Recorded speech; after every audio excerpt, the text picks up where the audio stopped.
on, guys, don't waste our time. You know what I mean?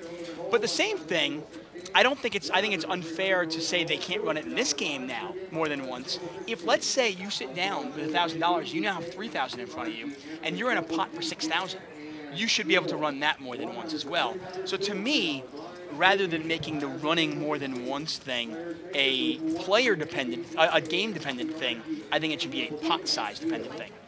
I like the idea. I can see Alan kind of shaking his head. I just wonder how it would be enforced. Does that mean that the dealers have to keep track of pot size? I think that's the issue. It's pretty simple. I mean, you make the pot, like if the pot's 3,000, you can do it. If your pot's 2,000, you can do it. Otherwise, no.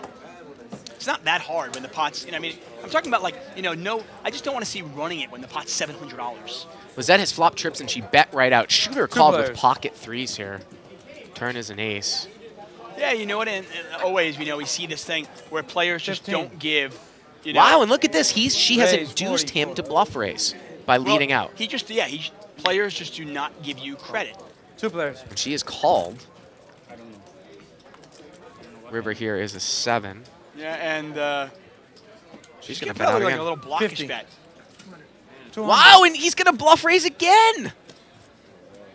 Oh, man, it went bet raise on the turn. And a lot of times you would say this is like a bet fold. How can I possibly be good with 5-6 here? I would say it's a bet fold if you don't bet 50 into 150. I mean, if you make a normal size bet and you don't induce this bluff, but she put this small little blockish bet out there and induced this.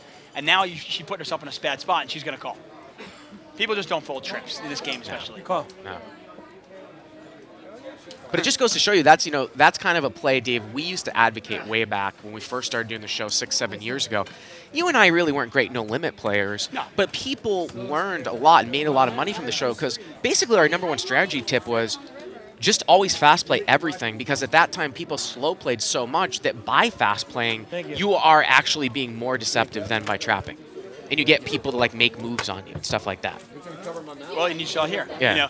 The shooter obviously does not give Lizette credit because she bet out. And she bet out all 3 streets. And the only reason it got confusing, obviously, is because she puts that small little blockish bet on the river. And he took the bait. Good for her for recognizing that, and she made the call.